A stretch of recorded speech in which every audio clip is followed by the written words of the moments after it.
How's it going, everyone? Finger Lakes Digger here. Today, we're going to be talking about some of the things I've found over the last couple of years. Some of the reasons I love this hobby, why I still do it after going on 12 to 14 years. Just some of my local history in the area, which being in the Finger Lakes, there's a lot of rich history up here, a lot more than you'd think. But we're also going to talk about just some odds and ends things I've found, how I like to preserve buttons, buckles, lock plates, them kind of things that you don't want to throw them away. They're beautiful history and they're nice to throw in a display case and make everything look pretty. And then I want to talk about some field care for coins, how to safely store them from the field to your home before you get them cleaned up and displayed, and then some basic displayment of the coins. And one of the easiest systems I've found that looks professional but at the same time really nice, something my grandfather showed me, and he's gonna hate me for saying it, but he was right, because I've realized it after losing a couple coins that I knew I had and I can't find them anymore. It's better to do it this way. It really helps you keep track of everything. But we're gonna roll into this and I'm gonna show you everything I found. All right, rolling into the video here, guys. So these are some of my finds. These are definitely not all of them. I've got another display case over here to show you, but these are just some of the more interesting things I like to keep. A bunch of flat buttons, this is World War II General Service, so that's kind of cool. I actually found what I believe to be about a whole coat's worth in a guy's yard that he believed he was the one who buried them. His father was a World War II veteran, and he couldn't tell me exactly because he was getting up there in age, so he couldn't quite remember it. But I found all of his father's buttons, and I gave him several of them, and I've kept a couple, and I've found some more throughout the years. This being probably one of my favorite buckles, just for the size of it. I mean, it's real intricate and beautiful. I mean, I love this thing. I found this up across from a church that was built in the 1830s, but the area has been traveled so much, and it was, if you looked at the location, you'd believe it would be a good camp spot for anybody traveling through the area.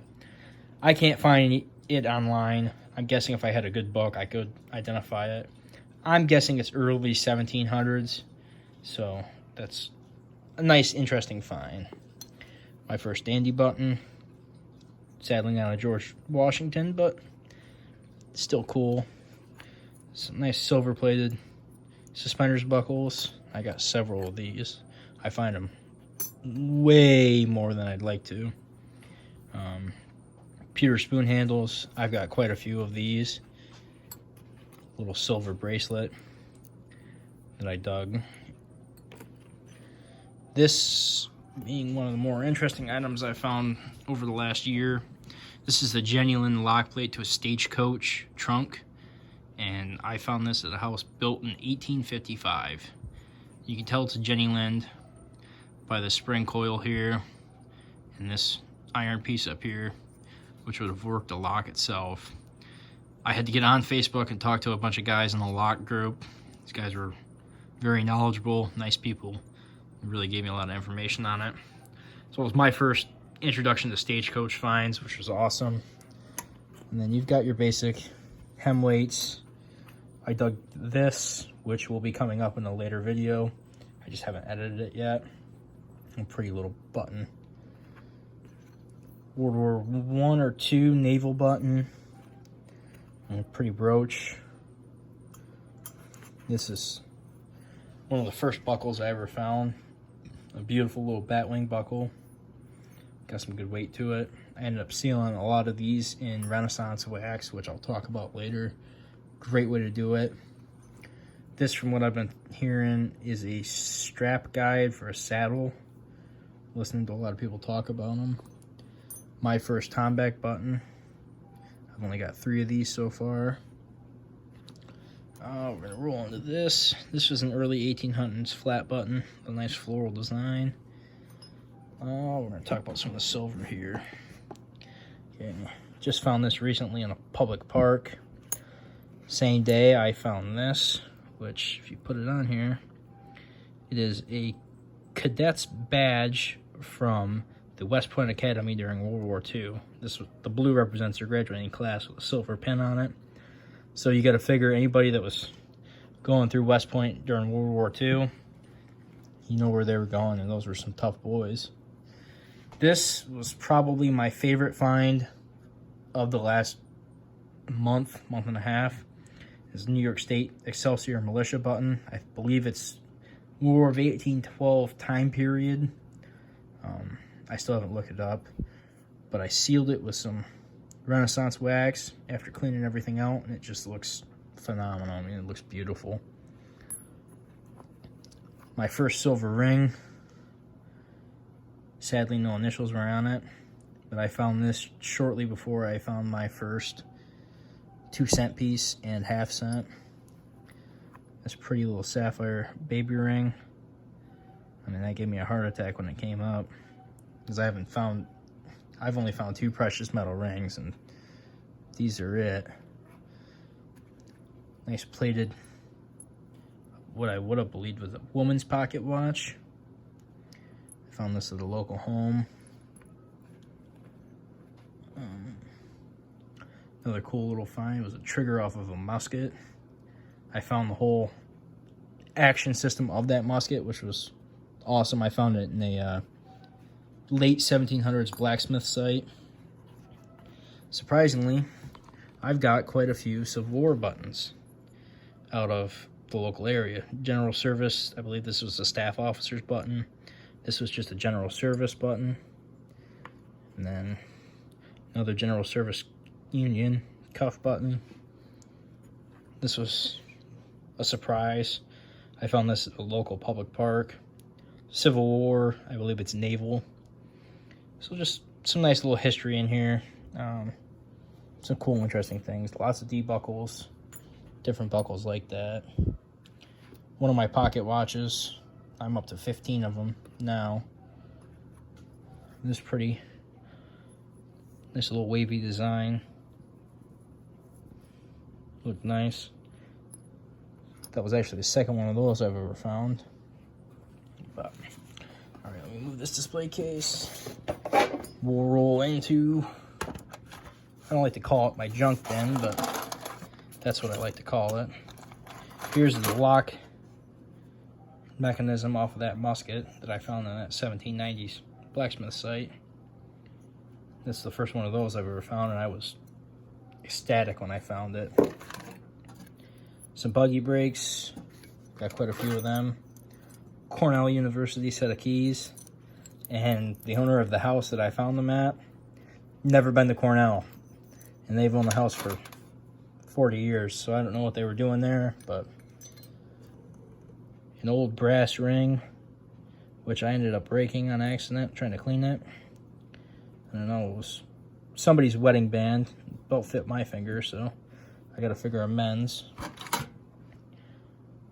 Horse tack stuff, non-precious symbol. I mean, this was a big one. The smallest ox knob I've ever found compared to one of the biggest ox knobs I've ever found. Cool little Pan Am wings.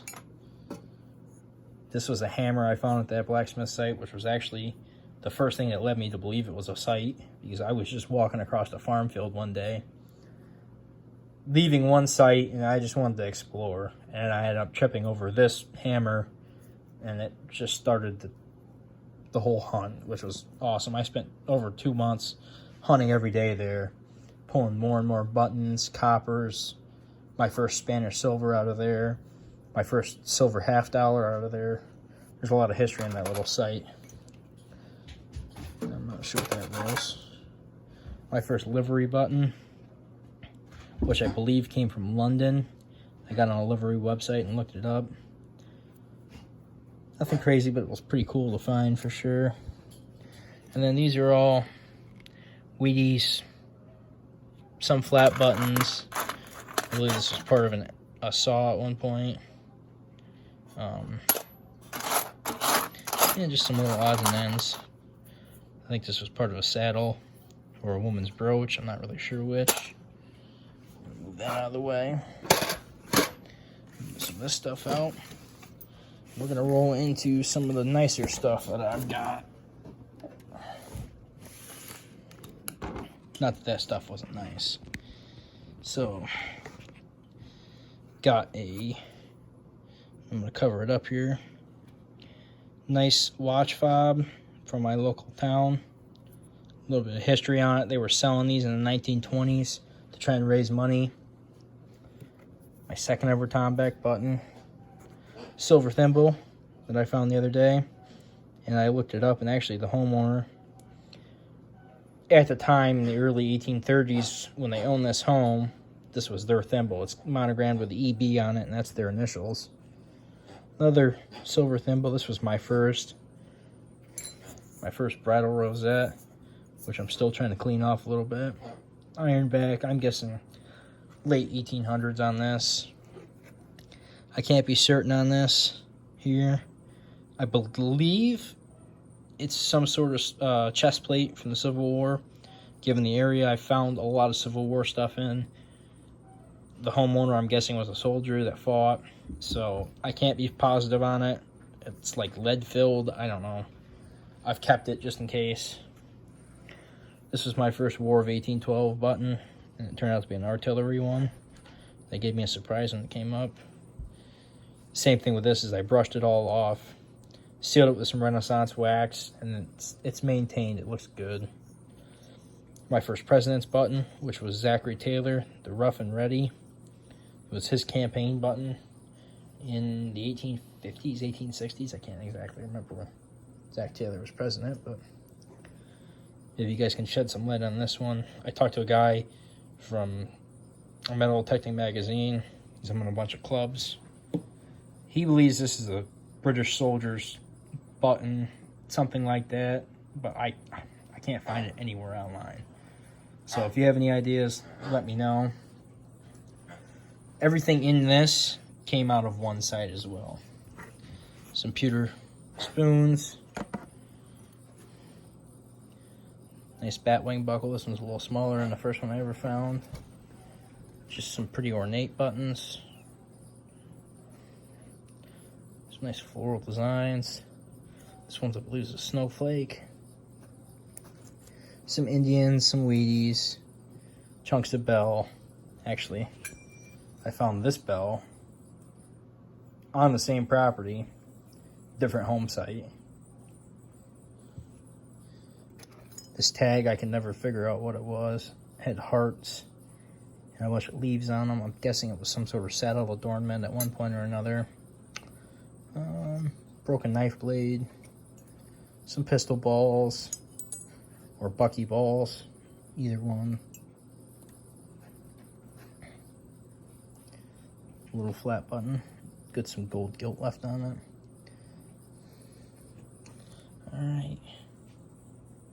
Alright, now I want to talk about some of the things I do to keep and maintain all my finds. So, my grandfather got me this, and he was always big on writing everything down. Record all your finds. Record everything you do. So I've got this part the way filled up. I've been working on it for a while now.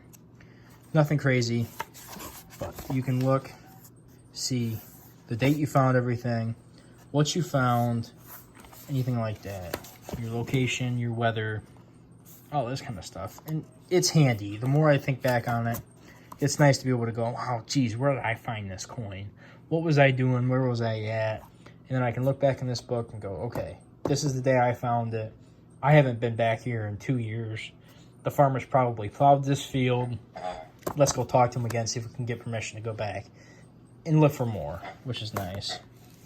This is my pride and joy. It was my first 2-cent piece, and I was in love with it. I was in love with it so much I got it sent off and had it graded.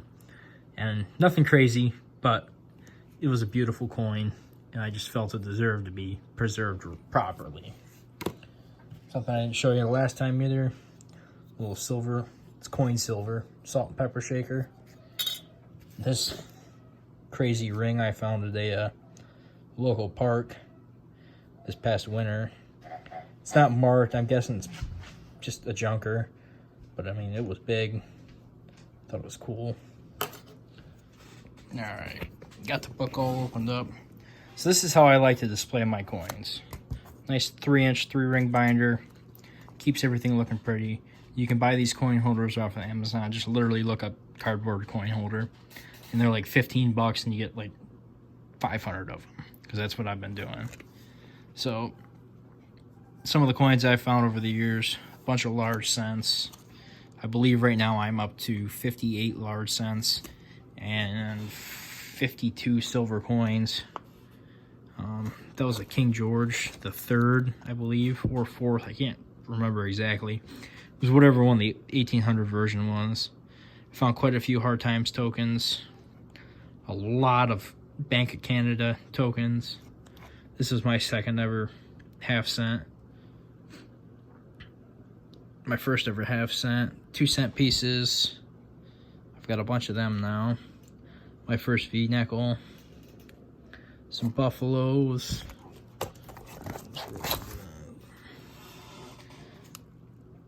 Flowing hair, which actually is a cap bust the more I look at it. And it's hard to tell on here, but you can see the cap point down here that rolls into her head. And I believe it's a 1793 version just because of how pointed it is. Some pretty 1803 drape busts. Lots of matrons. Matrons, the time period I'm in where this area was settled, you're way more likely to find a matron than any other coin, just because everything's 1815 and older usually for households, or newer. Some Hard Times tokens. Lots of matrons, lots of hold coins. Braided hairs. That's a drape bust. That was my first ever large cent, was a drape bust. Pretty matron. Lots of drape busts. Okay. So, matrons. I found my first cut coin here back in March, which was an 18-something matron. I believe it was an 1818. And then literally the next day, or 2 days later, I found my first cut coin that was made into a button, or coin made into a button and then cut. I'm not sure. I'm guessing it was the latter. Another hold token, which I really can't figure out what it is. It says Canada on it. And then I found this, which was New York Prohibition token from 1855. I believe they were trying to keep Prohibition legal in New York in this time. Where I'm at, it was a lot of, not Quakers, but really devout religious people up here, so I can understand that. This is a nice drape bust that was counter stamped. It's my first ever counter stamp coin. Pretty braided hairs. This was my first KG2. Never got a date off of it, sadly. I think that's an 1810 classic head. Matrons, more matrons. My first quarter cut copper. My first time finding a quarter cut. And I ended up lining it up on the other side, and I could line it up with a matron. That's what it was. This thing was really, really interesting, really cool. Kind of threw me for a loop. I thought it was a car wash token when I found it. But it's a Abe Lincoln and Hannibal Hamlin token for their election campaign. So what they did here with this black is actually they called it ferrotyping. They printed a picture onto the coin, onto the metal itself. And from what I've been seeing, the last one that sold in the auction in 2005 sold for $450. And the Abe Lincoln ones are one of the rarer ones to find. So I was ecstatic when I learned that and found that. This one I found the other day at a park, 2-cent piece. This is another cut matron I found the next day after finding that quarter cut here. First Indian was a fatty, a couple 1864 Indians, buffalo, one of my Civil War tokens, some of my silvers. That was one of my first barbers. Lots of barbers. My first barber quarter I found out of a farm field. My first half I found the same day. This is my first real, which was 1752 globes and pillars. My second real, which was a half real. I believe it's a 1783, but it just says 178, so it's hard to tell. my first Buffalo. Some Washington quarters. My oldest dime for a long time. It was a nice Canadian one. Some Mercs, nothing crazy. Some Rosies. This was my third and the last one I found. Spanish Real. My second ever $50. One I'll probably never find again because the Ben Franklins are pretty rare from what I've heard. This was my first seated dime, 1858. In beautiful condition. And then that was a nice Walker I dug that looked like it had been hit by a wood chipper because they wood chipped and did some stump grinding, and I found it underneath the stump. And that was a pretty dime. Let's go over here. Bunch of Barbers. That was a pretty Barber. Some Warren Seededs I found, 1877 and 1883. And then here's been my pride and joy so far. Was the Randall Crossing I found this at, which is the farm field you've been seeing me hunt at. It's the 1834 cap bust half dime, my first. Let's see if I can get this to focus on it. It's been rolling around the farm field for the last almost 200 years, so I can't complain. She looks pretty to me. And then this 1877 dime. And here's the back of that. Half dime. Pretty coin, for sure. Alright, now we're going to talk about some of the cleaning methods I like to do and some of the things I like to have to preserve this stuff. Alright, so now we're going to talk about Renaissance wax. I heard about this from a bunch of guys that I metal detect with and guys I watch on YouTube that I really enjoy. And from what I can figure, this is probably one of the best inventions I've ever had for preserving buttons and brass items, buckles. I love the thing. It was like 16 bucks on Amazon. I mean, you can't go wrong with it. So I'll demonstrate how you use it. So you open it up, you get a nice soft dry brush or rag. I'm going to use this on my first ever General Service World War II button that I haven't done this with yet. So you're just going to take it, you're just going to wipe a little bit onto the rag, take it, wipe it on the button. And this stuff dries really quick. So don't worry, it's not going to change too much of the patina. If anything, it's going to help it keep it from corroding. When I dug this out of the ground, this button, it was black. And over time, rolling around in the display case, it's faded a little bit. This will help bring everything out on it and help keep it looking nice. I highly recommend it. I mean, I've only used it for the last couple days, and I'm in love with it for sure. But one of the best things you can have right here. And if you ever need anything for the outdoors, hit up Extreme Outfitters. They're great people. Used to work for them. I love them. But this little Plano case I bought for $4 at Walmart. My grandmother had some foam left over that I stole from her and cut it up. And here's some of the finds for the day that I forgot was in here. But this is what it does. I keep a couple toothpicks and then I keep some brushes in my bag. But all you do is you can lift one of these up, drop your coins in, and fill it back in. It just helps protect everything. It keeps everything from moving around. So if you find a nice silver when you're out in the park or something, or you're in a farm field in somebody's yard, and you want to keep hunting for the day, you're not worrying about losing it. You're not worrying about having to walk back to the truck to put the thing in, which I've done so many times over the last few years. But this is my best $5 I've ever spent on a product. It's nice and waterproof, locks tight. You can't lose it. And it's pretty much bulletproof. I've dropped it, banged it, every other thing you can imagine with coins in it. Open it back up and they were still perfectly fine inside. So that is probably one of the best things you can have. Just from coming home from the field, it's what you want. Last thing we're going to talk about, get yourself a good red book. This one, 2011, so it's 11 years old. Time for me to upgrade. But every little bit of history you could ever want to know about these coins, mint marks, things like that, everything you could want to know is in these books, and they're handy.